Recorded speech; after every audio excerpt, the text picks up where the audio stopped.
My name is Dave Anderson, and I've been invisible for 15 years. Last Saturday, I got an email about the Wilson family reunion. 47 names on the guest list. My daughter Emma was there. My son Jake was there. But Dave Anderson wasn't. Because according to that list, Dave Anderson never existed. I stared at my phone in the parking lot of Anderson Auto Repair, the shop I built while working 3 jobs to send money to my kids. The same kids who think Dr. Michael Wilson is their father. For 15 years, I've wired $1,150 every month to their education fund. $285,000 total. Money that bought private school tuition, college degrees, and opportunities I could never provide. Money they don't know came from me. I had a choice. Drive home to Toledo and stay invisible, or drive 9 hours to Michigan and show up at a reunion where I didn't exist. I chose Michigan. Let me back up. Emma is 23 now. Law school graduate, works at a big firm in Detroit. Jake just turned 20, engineering student at University of Michigan. Both brilliant. Both successful. Both convinced I abandoned them when they were kids. That's the story they've been told. The truth is more complicated.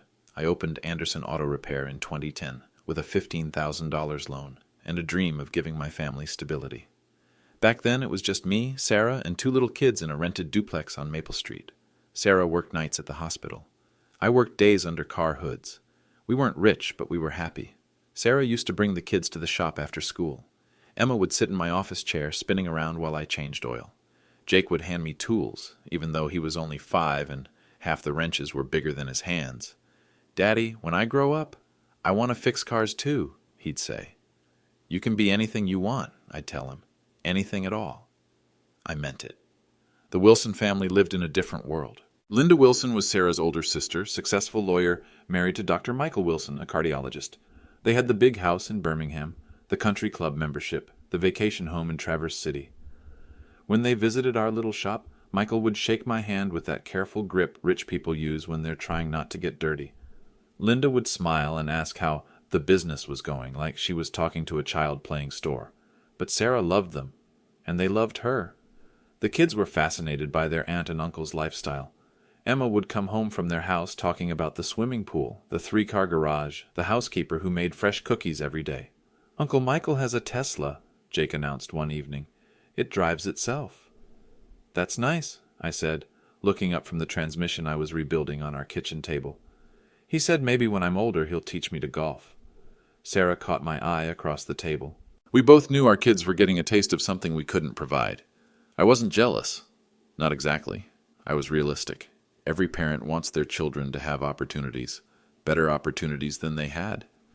I grew up in foster care, aged out at 18 with nothing but a high school diploma and calloused hands. Sarah lost her parents young, raised herself and Linda on waitressing tips and scholarship money. We'd climbed as high as we could climb, but Michael and Linda? They could give Emma and Jake things I couldn't even dream of. Private schools, college funds, connections. A world where people like them belonged. I filed that thought away. I didn't know I'd need it so soon. On April 15th, 2009, Sarah was driving home from her shift at St. Vincent's Hospital.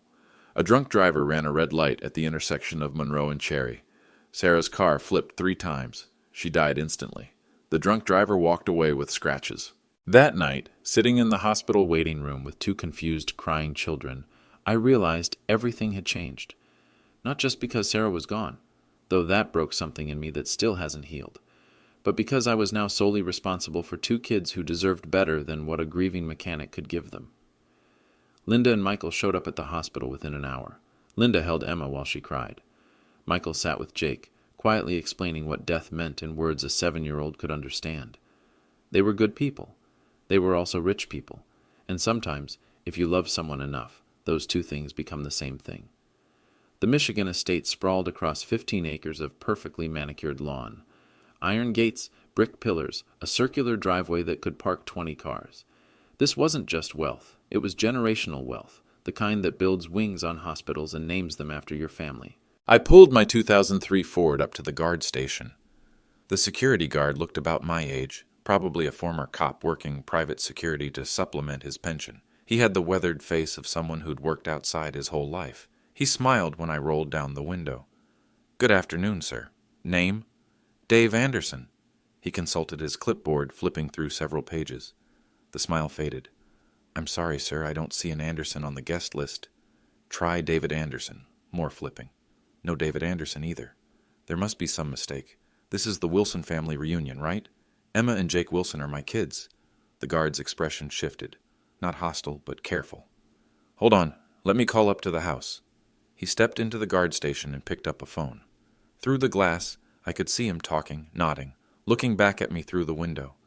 The conversation lasted about 3 minutes. When he came back out, his face was apologetic but firm. "Sir, I spoke with Mrs. Wilson. She says there's no Dave Anderson expected today.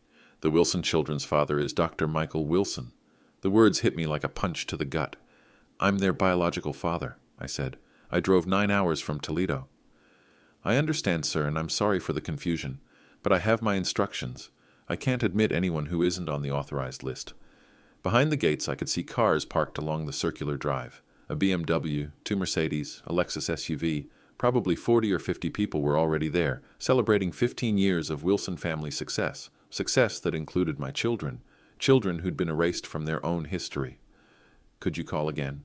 Maybe there's been a misunderstanding." The guard looked uncomfortable. "Sir, Mrs. Wilson was very clear. There is no misunderstanding." I sat in my truck for a moment, engine running, watching through the iron bars as my kids' lives continued without me. In the distance, I could see the back patio where tables were set up with white linens and flower arrangements. I caught a glimpse of someone in a navy dress. Could have been Emma, laughing at something someone said. She was happy. They were both happy. Maybe that was enough. "All right," I told the guard. "Thanks for your time." "I'm sorry, sir. I really am." I believed him. I put the truck in reverse and backed away from the gates, but I didn't leave. Instead, I drove about a mile down the road and pulled into the parking lot of a Starbucks. I sat there for 20 minutes, drinking coffee I didn't want, trying to decide what to do next. My phone buzzed. A text from my neighbor in Toledo. "How's the reunion going?" I stared at the screen for a long time before typing back, "Great.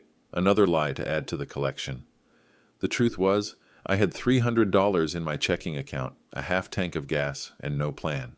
I'd driven 573 miles to see my children, and I was sitting in a corporate coffee shop instead. But something was bothering me about that guest list. I pulled out my phone and scrolled back to the email I'd received that morning. Wilson Family Reunion, updated guest list attached. Updated. That meant there had been a previous version. I thought about the last time I'd spoken to Emma. It was 6 months ago, when she'd called to tell me she'd passed the bar exam. The conversation lasted maybe 5 minutes, but she'd mentioned something about a family reunion. "Uncle Michael's planning this big thing for the summer," she'd said. "All the cousins, grandparents, everyone." She hadn't specifically uninvited me. So who had? I finished my coffee and made a decision. I wasn't going to crash the reunion. I wasn't going to make a scene or embarrass my kids. I wasn't going to show up uninvited and demand recognition, but I was going to find out who had decided I didn't exist. And why? I started the truck and drove back toward town. There was a Hampton Inn about 10 miles away. I'd get a room, make some calls, do some thinking, because something wasn't adding up. The Dave Anderson who'd signed over custody 15 years ago had done it voluntarily, legally, with full disclosure and understanding. The Dave Anderson who'd been paying for his children's education for the past decade and a half had every right to be at that reunion. Someone had rewritten history, and I was going to find out who. Let me tell you what really happened after Sarah died. The funeral was on a Tuesday. 200 people packed into St. Mary's Catholic Church.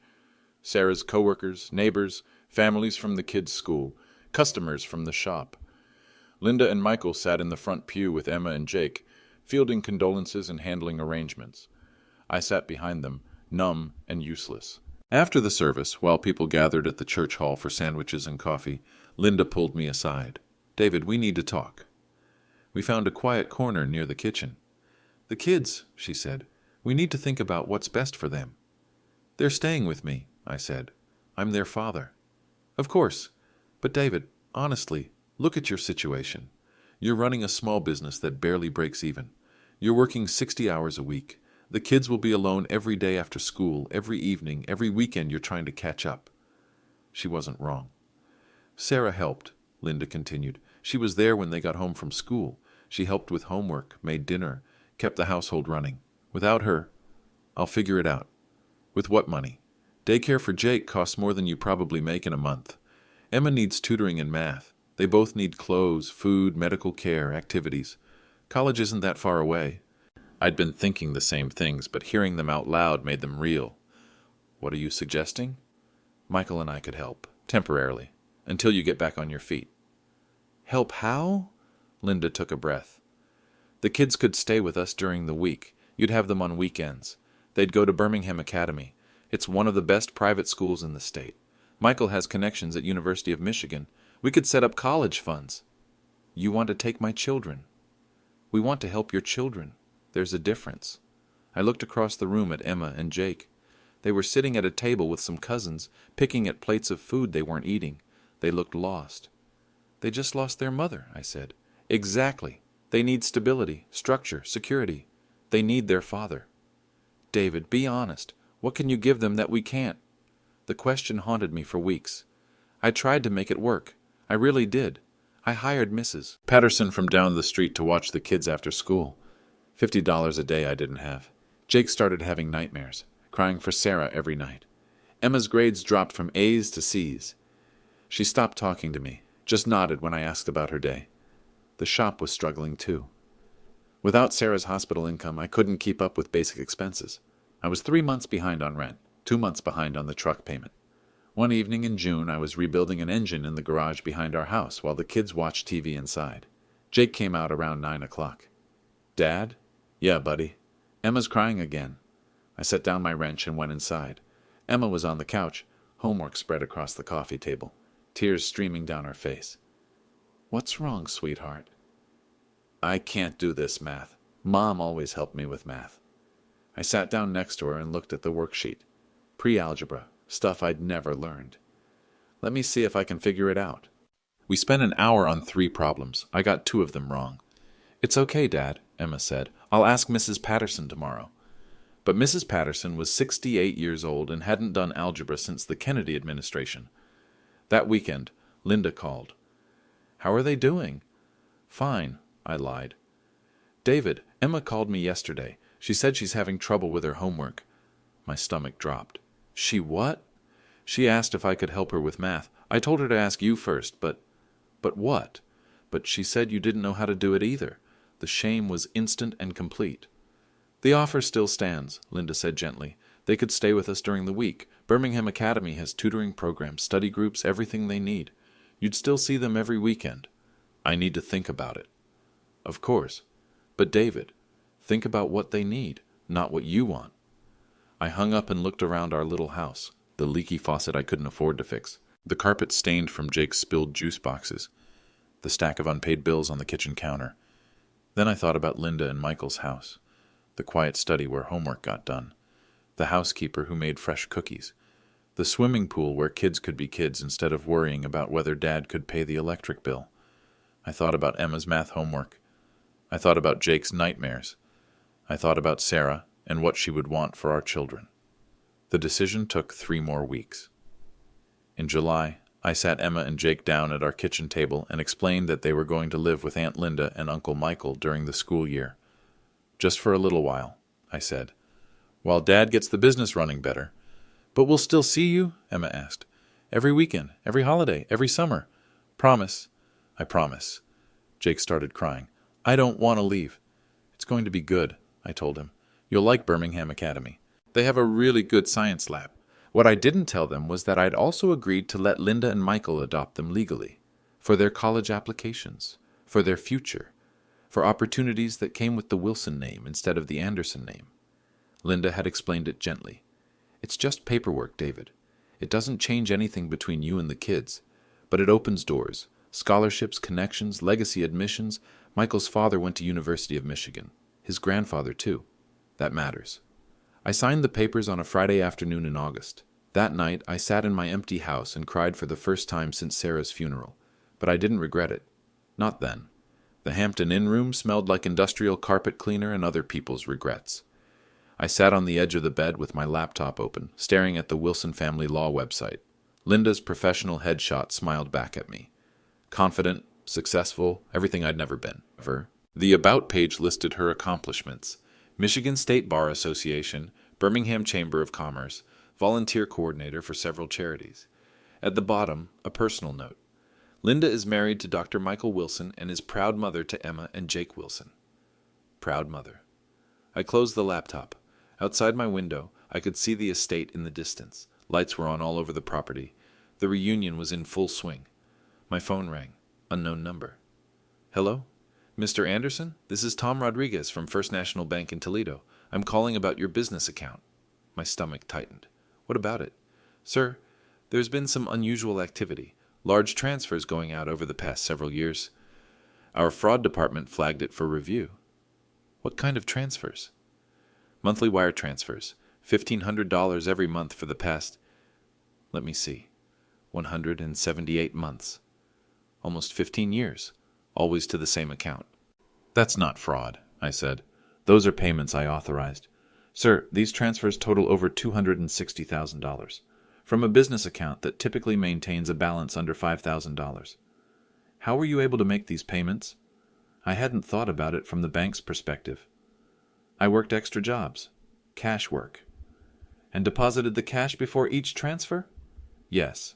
Sir, that's unusual. Most people in your situation would use those extra earnings for personal expenses. Rent, food, vehicle payments. These were personal expenses. A pause. Mr. Anderson, the receiving account belongs to something called the Wilson Education Trust. Are you familiar with this entity? My heart stopped. Can you tell me more about that account? Well, it's managed by Linda Wilson at Wilson Family Law. The beneficiaries are listed as Emma Wilson and Jake Wilson. College expenses, private school tuition, that sort of thing. And the money I sent. All of it went there. Yes, sir, every penny, plus interest and investment returns. The current balance is just over $425,000. I sat down heavily on the bed. Mr. Anderson? Are you still there? Yeah, I'm here. Is there anything suspicious about these transfers? Anything we should investigate? No, I said. No, there's nothing suspicious. After I hung up, I sat in the dark for a long time. $260,000. Every dollar I'd earned loading trucks on weekends. Every dollar from fixing cars in my driveway after hours. Every dollar from the second mortgage I'd taken on the house. All of it had gone to my children's education. Children who thought I'd abandoned them. Children whose father was taking credit for their success. I picked up my phone and scrolled through my contacts until I found Emma's number. My finger hovered over the call button. What would I say? Hi, sweetheart. It's the deadbeat dad you haven't seen in 10 years. Guess what? I've been secretly paying for your entire life. I put the phone down. There had to be a better way. I opened my laptop again and pulled up Emma's LinkedIn profile. She worked at Brennan and Associates, a big law firm in Detroit. Her bio mentioned pro bono work with underprivileged students. Emma Wilson is passionate about ensuring equal access to education for all students, regardless of economic background.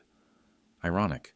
I scrolled down to her recent activity. She'd posted about a scholarship fund investigation she was working on, something about tracking down anonymous donors to make sure the money was being used properly. An idea started forming. I pulled out my phone and called the bank back. First National Fraud Department, Tom Rodriguez speaking. Tom, this is Dave Anderson. We just spoke about the wire transfers. Yes, sir. What can I do for you? I need detailed records, every transfer I made, every date, every amount, going back 15 years.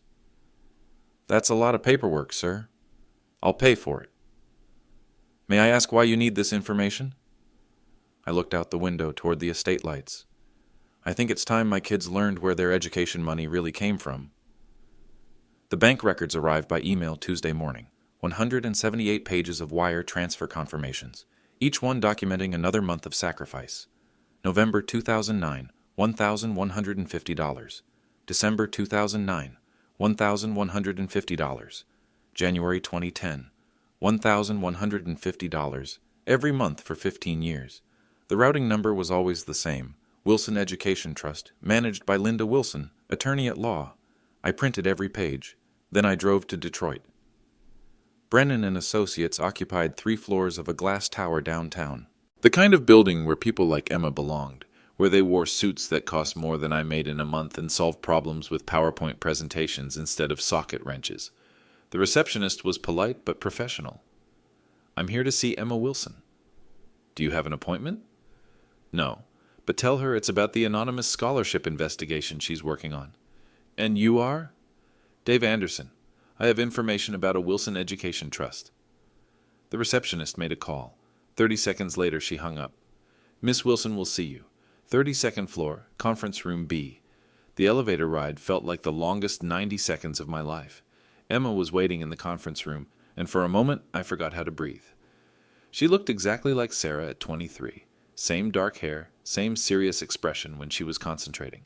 She was wearing a navy suit and holding a yellow legal pad. Professional, successful. Everything Linda and Michael had promised she could become. Mr. Anderson? Hi, Emma. She studied my face, and I could see the moment recognition hit. Dad? Yeah, it's me. She didn't move from behind the conference table. What are you doing here? I have information about your scholarship investigation. What kind of information? I set the stack of bank records on the table between us. The Wilson Education Trust has been receiving anonymous donations for 15 years. I think you should know where that money came from. Emma looked at the papers but didn't touch them. How do you know about the trust? Because I've been sending money to it every month since you were 8 years old. The words hung in the air between us. Emma's professional composure cracked slightly. That's impossible. Page 1, November 2009. $1,500 from Anderson Auto Repair business account to Wilson Education Trust. Page 2, December 2009. Same amount, same accounts? She picked up the first page and read it. This could be fake. Call your bank. Ask them to verify the routing numbers. Emma stared at the transfer confirmation for a long time. I don't understand. Mom and Dad said they said you couldn't support us. That's why the adoption was necessary. The adoption was necessary so you could have opportunities. The money was necessary so you could afford them. But where did you get this kind of money? You're a mechanic. I worked extra jobs, nights, weekends, loaded trucks at the shipping depot, fixed cars in people's driveways, took out a second mortgage on the house. Emma sat down slowly. You're saying you've been paying for our education this whole time? Yours and Jake's? Private school, college, living expenses? Everything the trust covered came from what I sent. But why didn't you tell us? Because the whole point was for you to succeed. If you'd known the money came from your deadbeat father, would it have felt like success? Emma looked through more pages. December 2010, March 2013, August 2017, page after page of consistent payments. My God, she whispered, this is real. All of it. But that means Mom and Dad have been lying to us for 15 years. Not lying, protecting. There's a difference. Emma's hands were shaking now. They let us believe you abandoned us. I did abandon you. I just didn't stop supporting you. That's not abandonment. She struggled for the word. That's sacrifice. Some fathers stay. Others sacrifice. Emma looked up at me, and for the first time in 15 years, I saw my daughter instead of Linda Wilson's protege. Jake doesn't know. Nobody knows except you, me, and your bank. And Mom and Dad? Linda manages the trust. She knows where the money comes from. Emma's professional training kicked in. Show me the current balance. I handed her the final page. The trust summary from last week. $425,000, she read. Your money, yours and Jake's. Money you earned. Money I earned for you to spend. Emma was quiet for a long time, reading through the records. The reunion, she finally said. You weren't on the guest list. Nope, but you came anyway. I drove 9 hours to see my kids. Turns out my kids don't exist anymore. We exist. We didn't know. And now you do. Emma looked at me across the conference table, this successful young lawyer reviewing evidence of her father's secret devotion. What happens now? She asked. That's up to you. You don't owe me anything. You never did. But Jake should know? Maybe. That's not my decision to make. Emma gathered the papers into a neat stack. I need to think about this. Of course. And I need to talk to Mom and Dad. I'd expect you to. They're not bad people, Dad. They gave us everything. They gave you everything I couldn't give you. That was the plan. Emma walked me to the elevator. Dad? Yeah? Thank you. For the money, I mean. And for letting us go. I never let you go. I just stepped aside. The elevator doors closed between us, and I wondered if I'd done the right thing. But for the first time in 15 years, my daughter knew the truth. That had to count for something. Linda called me that night. "David, we need to talk." I figured we would. Emma showed me the bank records. I think there's been a misunderstanding. About what? About our arrangement. About the trust. No misunderstanding, Linda. I've been paying for my kids' education. You've been managing the money. Pretty straightforward. David, you signed custody over to us. Legally, they're our children. Legally, yes. Financially, no. A pause. What do you want? I want them to know the truth. The truth about what? About who paid for their success. David, be reasonable. You disappeared from their lives 15 years ago. I stepped back. There's a difference. You haven't been to a single graduation, birthday party, or family event. Because I wasn't invited. Because you signed away your rights. I signed away custody so they could have better opportunities. I didn't sign away my love for them. Another pause. Longer this time. What's this really about, David? Are you having financial problems? Do you need money? The question hit me like a slap. You think I'm here for money? I think you're a middle-aged man who's made some poor life choices, and now you're looking for a way to benefit from our success. Your success? Yes. Our success. Michael and I raised those children. We fed them, clothed them, took them to doctor appointments, helped with homework, attended every school play and soccer game. With money I sent you. Money you were obligated to send. Child support. Child support. Linda, I sent you almost $300,000 over 15 years. How much child support does the state of Michigan require from a mechanic making $38,000 a year? Silence. I thought so. I continued. I wasn't paying child support. I was paying for my children's future. David, those children don't even remember you. Maybe not, but they remember the benefits of my sacrifice. Your sacrifice? You gave up custody to avoid responsibility. I gave up custody to give them opportunities. I took second jobs to pay for those opportunities. I lived in a one-bedroom apartment for 10 years so they could have college funds. No one asked you to do that. No one asked you to lie about where the money came from either. We didn't lie. We managed the trust according to its terms. And those terms said what? That the source of funding should be kept secret from the beneficiaries? The terms said the trust was for Emma and Jake's education and welfare, funded by anonymous donations, funded by contributions from various sources. Name one source other than me. Linda didn't answer. That's what I thought, I said. 15 years of lies, Linda. 15 years of letting my kids think I abandoned them while taking credit for the life I made possible. We never said the money came from us. You never said it didn't. David, what exactly do you want from us? I want you to stop erasing me from their lives. They're adults now. They can make their own decisions about relationships. With complete information, including who funded their education. And then what? You think they're going to welcome you back with open arms? You think everything will be forgiven? I don't expect forgiveness. I don't expect anything. Then why are you doing this? Because love doesn't keep receipts, Linda, but truth does. I could hear her breathing on the other end of the line. Michael wants to meet with you, she finally said. Why? To discuss this situation reasonably. What's to discuss? A way forward that protects everyone's interests. Whose interests are we protecting? The children's interests. They don't need their lives disrupted by ancient history. Their lives were built on that ancient history. David, please, just meet with us. One conversation. Where? Our house. Tomorrow evening. The same house where I wasn't welcome at the reunion? This is different. How? Because now we know you're not going away quietly. I thought about it. Fine. One conversation. 7 o'clock. I'll be there. After I hung up, I sat in my hotel room and wondered what Michael Wilson would have to say. The man who'd been called Dad by my children for 15 years. The man who'd taken credit for their success. The man who'd probably never changed a tire in his life, let alone worked 3 jobs to pay for someone else's kids. Tomorrow night, we'd finally meet as equals. Well, almost equals. He had my children's love, but I had the receipts. The Wilson house looked even more impressive at night. Landscape lighting highlighted every architectural detail, making it look like something from a magazine spread about gracious living. I parked behind a silver Mercedes in the circular driveway. Michael answered the door himself. He was tall, probably 6'2", with silver hair and the kind of tan that comes from weekend sailing. Everything about him screamed successful physician, from his polo shirt to his handshake to his smile that managed to be both welcoming and wary. "David, thank you for coming. Dr. Wilson, please call me Michael." He led me through the foyer bigger than my entire living room, past family photos that told the story I'd missed. Emma at high school graduation, Jake at some kind of science fair, vacation pictures from Europe, skiing trips, formal family portraits. In every picture, Emma and Jake looked happy. That was worth something.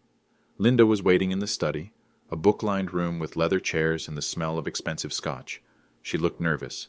"David." "Linda." Michael gestured to a chair. "Can I get you something to drink?" "I'm good."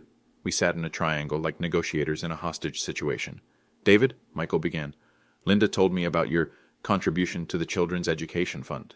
"My contribution?" "The money you sent over the years." "All the money, Michael. Not some of the money. All of it." "Right. And we want you to know how much we appreciate that." I stared at him. "Appreciate it?" "Child support can be irregular. The fact that you were so consistent, so reliable, that speaks well of your character. Child support? Well, what would you call it?" "I'd call it a father funding his children's future." Michael exchanged a glance with Linda. "David," Linda said carefully, "I think there may be some confusion about the financial arrangements." "What kind of confusion?" "The trust received contributions from several sources over the years." "Name them." "Well, there was your monthly payment, of course." "And?" "And Michael and I contributed as well." Michael nodded. "Quite substantially, actually." I felt something cold settle in my stomach. "How substantially?" "Well, the private school tuition alone was $40,000 a year per child, and college expenses, living costs, study abroad programs." "How much did you contribute to the trust?" Michael looked uncomfortable. "David, this isn't a competition." "How much?" Linda pulled out a folder. "Our contributions totaled approximately $600,000 over 15 years. The room went quiet. $600,000? "Yes. Your money and my money went into the same trust." "That's right. And the kids think all of it came from you." "They know the money came from the trust, which they think you funded." Michael leaned forward. "David, the important thing is that Emma and Jake had everything they needed. Does it really matter who gets credit? It matters if one person gets all the credit. No one's trying to take credit from you. Then why wasn't I at the reunion?" "That was a misunderstanding." "Whose misunderstanding?" Linda and Michael looked at each other again. "David," Linda said, "the truth is, we weren't sure how the children would react to seeing you." "React how? They've built lives, identities, relationships based on certain assumptions, such as the assumption that Michael is their father." The words hung in the air. "Michael is their father," I said slowly, "in every way that matters." "Exactly. But I'm their father, too. Biologically, yes. And financially. You were one source of financial support, the primary source." "David," Michael said, "let me ask you something. What do you want from this conversation?" "I want honesty." "About what?" "About who made their success possible." "Many people made their success possible. Teachers, coaches, mentors, family members who provided emotional support and guidance. And the man who paid for it. Money isn't everything, David. Says the man who didn't have to sacrifice to provide it." Michael's composure slipped slightly. "I sacrificed plenty. Time, energy, emotional investment. I was at every parent-teacher conference, every school play, every sporting event. Where were you? Working 3 jobs to pay for those schools. That was your choice. To support my children? Yes, that was my choice. To stay away from their lives? That was also your choice." The room fell silent again. "David," Linda said, "what would you like to see happen now?" "I'd like Emma and Jake to know the truth." "Which truth?" "That their education was funded by their biological father working extra jobs for 15 years. "And then what?" "Then nothing. Then they can decide for themselves what that means. And if it disrupts their relationship with us, then maybe that relationship was built on false premises." Michael stood up. "David, I'm going to be direct. Those children are happy, successful, and well-adjusted. They have a family, a support system, a sense of identity. What you're proposing could destroy all of that." "I'm not proposing to destroy anything. I'm proposing to tell the truth. Sometimes truth is less important than peace, and sometimes peace is less important than integrity." Linda looked at me with something that might have been respect. "You're not going to let this go, are you?" "No." "Even if it hurts Emma and Jake?" The truth doesn't hurt people, Linda. Lies do. Michael sat back down. What do you want from us? Nothing. I don't want your money, your house, your recognition, or your apology. Then what? I want you to stop erasing me. What does that mean? It means if Emma or Jake asks about their education funding, you tell them the truth. And if they don't ask, then you don't volunteer it. That's all. That's all. Linda and Michael looked at each other for a long moment. We can agree to that, Linda said finally. Good. But David? Yeah? If this backfires, if it hurts them or damages their well-being, that's on you. I can live with that. I stood to leave. David? Michael said. What? For what it's worth, you did the right thing, 15 years ago, letting them come to us. I know. And the financial support, it meant something. It made a difference. I know that too. Michael walked me to the door. Will we see you again? That's up to Emma and Jake. And if they choose not to, then I'll respect that choice. I drove back to the hotel with the windows down, breathing cool Michigan air. The truth was out there now. Whatever happened next was up to my children. Jake called me 3 days later. Dad? The word hit me like a physical blow. I hadn't heard it from him in 15 years. Yeah, Jake, it's me. Emma told me about the money. I was sitting in my office at the shop, surrounded by work orders and the smell of motor oil. It seemed like the wrong place for this conversation. What did she tell you? That you've been paying for our education this whole time. Yeah. Why didn't you ever say anything? Because the point wasn't for you to know. The point was for you to succeed. A long pause. Can I ask you something? Anything. Did you ever want to take us back after the adoption? The question I'd been dreading for 15 years. Every day. Then why didn't you? Because I loved you more than I wanted you. Another pause. Longer this time. I don't understand. When you love someone, Jake, really love them, you want what's best for them, even if what's best for them isn't best for you. But we could have figured it out. We could have stayed with you and still gone to good schools or whatever. With what money? I was making $28,000 a year when your mom died. Private school costs $40,000 a year. Math doesn't lie. So you worked extra jobs. I worked extra jobs to help pay for the life Linda and Michael could give you. I couldn't work extra jobs and raise you properly at the same time. Other people do it. Other people's kids don't get into University of Michigan engineering programs. Jake was quiet. Jake? Yeah, I'm here, just processing. Take your time. Emma wants to see you again, properly this time. Maybe dinner or something. What about you? I don't know yet. This is all pretty weird. I understand, but I want to understand something else. What's that? Why engineering? You're a mechanic. I figured you'd want me to be a mechanic too. I smiled. Remember when you were 5, you used to hand me tools in the shop? Vaguely. You always grabbed the right wrench on the first try. Even when there were 20 wrenches on the bench, you'd pick the exact one I needed. I did? Every time. And I thought, this kid sees how things fit together. That's not a mechanic's skill. That's an engineer's skill. So you wanted me to be an engineer? I wanted you to be whatever would make you happy. Engineering seemed like it might. It does. Make me happy, I mean. Good. Dad? Yeah? I'm sorry we didn't know. About the money. About the sacrifice. About everything.